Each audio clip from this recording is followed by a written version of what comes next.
Do it. What? Do the snake thing. No. Why? Not 360. Why? What? Okay. Do it. First thing No. before we watch CNN, there's a big problem and a lot of you gonna be crying about. Oh no. One is I went to start reading the Constitution projects and your three branches handouts and didn't have any.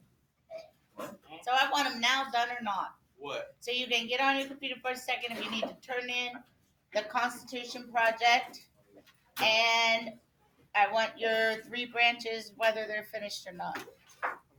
A new phone. I don't care if you later Monday. I gotta go buy me. I'm literally going to videotape this entire class. What? Or post it on a YouTube channel. Freaking videotape the entire class. No, that's weird. No, look. That's weird, Weirdo. Huddle. Bro, David's recording us. When did you guys finish? Hey, bro. Stop. He's recording us. He's putting it on YouTube. Fucking weirdo.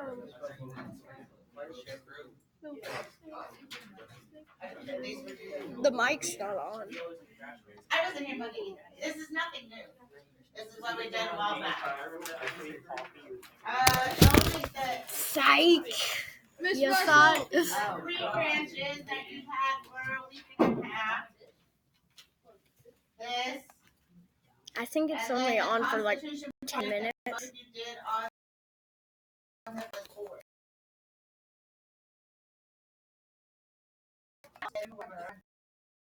Yes. This paper, now or never. So if you have part of it done, turn it in. If not, it's just a zero, and it's zero, it will stay.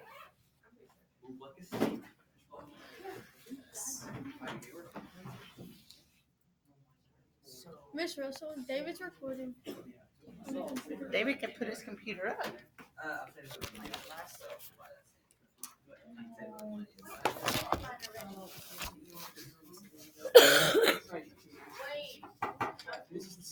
Yes, dear. I got a few. Yeah. Oh, I didn't want to. But I mean, like 3 out of every I class. don't. No, I got a few in each class. Yeah, but people can sit there. Thank you. There's 3 of them. Make sure your name's on them.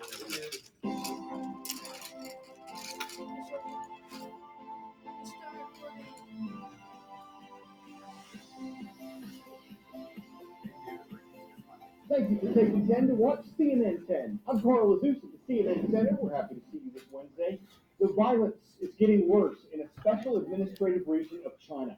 Massive protests have been going on in Hong Kong for more than 5 months now, and police say what happened early this week has pushed society to the brink of a total breakdown. They Sorry. Ooh, China, look snake. It's a snake. blame rioters for the ongoing violence in the city. Protesters blame police for using excessive force. The demonstrators have made 5 demands of their government. 1 has been met, but Hong Kong's leader, Carrie Lam, has refused to meet the other 4, which include her resignation, an investigation into police actions, the release of protesters who've been arrested, and more democracy in Hong Kong. The city used to be a British colony. Its residents generally have more freedom than those in mainland China. But China says it ultimately has control over Hong Kong and that it supports the city's leader. More than 300 demonstrators were arrested on Monday and Tuesday alone. They've set fires, built barricades, disrupted transportation, and thrown gasoline bombs at police. Police have fired tear gas at them, and on Monday, an officer shot and injured a protester with a live round. The policeman said he was afraid the protester would try to take his gun. An international human rights group called the shooting a reckless use of force. Also on Monday, the BBC reports that a person who spoke out in favor of China was set on fire by the protesters. The violence is having ripple effects across the city. We are in Central in downtown Hong Kong, the heart of the financial district of luxury shopping. Demonstrators had occupied this square. Police ran them out with several rounds of tear gas and then detained dozens. And now a force is leaving and they're being pursued by residents. Come take a look at the defensive posture they're taking right now. This is not a police force that feels secure and confident in its own city. And it gets to the heart of the problem here. The administration is relying on this police force. A substantial portion of the population does not agree with the policies. And you get scenes like this, with the crowd hurling abuse and curses at them. And there is no end in sight to these sharp political divisions and this crisis that has plunged Hong Kong into economic recession, the worst crisis the city has seen in a generation. Ivan Watson, CNN, Hong Kong.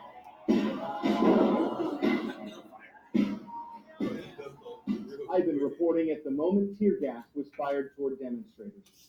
Our next story takes us to Washington, D.C., where public hearings begin on Wednesday in the House of Representatives impeachment inquiry. It's an investigation concerning U.S. President Donald Trump. Did the president abuse his power, as many Democrats say he did? In a summer phone call he had with Ukraine's leader, was President Trump illegally trying to get Ukraine to dig up dirt on potential Democratic challenger Joe Biden? Or was the phone call perfect, as the president says it was? And is the House impeachment inquiry just a partisan attempt to hurt President Trump and his fellow Republicans in the 2020 elections? We're not sure how the next few weeks are going to play out in the investigation. There are a few things we can expect. According to a CNN editor, there will be witnesses, there will be documents reviewed, and there will be two political parties doing everything they can to tell the story that looks best for them. As far as the process itself goes, CNN's Tom Foreman explains what to expect with that. Any effort to impeach a president must begin in the U.S. House of Representatives. The Constitution says so, and even though such efforts are exceedingly rare, certain procedures are more or less standard. Most often, the Judiciary Committee kicks it off, although other committees may be involved, by investigating allegations which have been raised against the president. Now, this can happen with or without a vote to authorize an impeachment inquiry. We've had such votes in other impeachment proceedings, but the law doesn't require it. In any event, what comes next is lawmakers from both parties listening to witnesses, reading documents, and reviewing evidence to see if the president might have engaged in treason, bribery, or other high crimes and misdemeanors, such as using the office for personal gain or abusing power. If they think he has, then those committees can push for a full vote of the House on articles of impeachment. A simple majority can impeach the president. Does this mean he is guilty? No, not necessarily. Does it remove him from office? No, not necessarily. All this really does is formally charge the president and move the process over to the Senate, where the Senate must hold a trial according to the Constitution. The Chief Justice of the Supreme Court, John Roberts, would sit up front presiding, while House impeachment managers would present the charges against the president, and the president's lawyers would dispute them. Witnesses can be called, questions can be raised, senators sit and serve as jurors in all of this. Many pitfalls could come up to short-circuit the process, but so far, Republican leadership has suggested any trial would be allowed to run its course. At the end, each senator must deliver their verdict. If 2/3 say guilty, then the president is convicted and would be removed from office, something that, despite 3 serious pushes toward impeachment, has never before happened. Clinton's second trivia. Which of these companies was founded in 1998 by Larry Page and Sergey Brin? Facebook, Google, Microsoft, or Amazon?